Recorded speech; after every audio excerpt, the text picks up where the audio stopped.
పవన్ కళ్యాణ్కి ఓటే వేయొద్దు, వేయలు మానండి. 5 ఏళ్ళు కనపడిన వ్యక్తికి మనం ఓటేస్తామా? వేయలు మానండి. ఎప్పుడైనా మీరు కొంత వేసుకోండి, నేను కొంత వేస్తాను. జ్ఞాపకం ఉందా లేదు మీకు? ఆ విధంగా రైతుకి మేలు లేదు. మేము ఉన్నప్పుడు 1180 పెన్షన్లు ఇచ్చాం మీ ఊళ్ళో. ఇవాళ భర్త చనిపోయిన వాళ్ళకి పెన్షన్ లేవు. నియోజకవర్గంలో 3600 మంది ఉన్నారు భర్త చనిపోయిన వాళ్ళు. 3673 మంది ఉన్నారు, పెన్షన్ లేవు. సంవత్సరం అయింది, 2 ఏళ్ళు అయింది.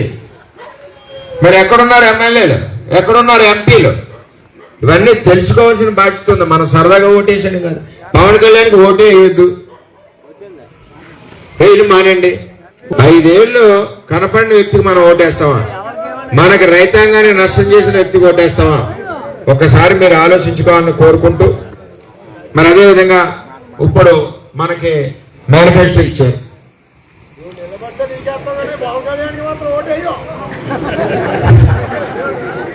ఇదిగో ఇది వరకు మన గుర్తేటి ఉంగరమేనా? మన గుర్తేటి ఇది వరకు చెప్పు. సరే పోనీ అయితే మన ఇది వరకు మన గుర్తేంటి? ఉంగరం. ఇప్పుడు మన గుర్తు గ్లాస్. నాకే కొట్టు, పవన్ కళ్యాణ్కి ఎందుకు?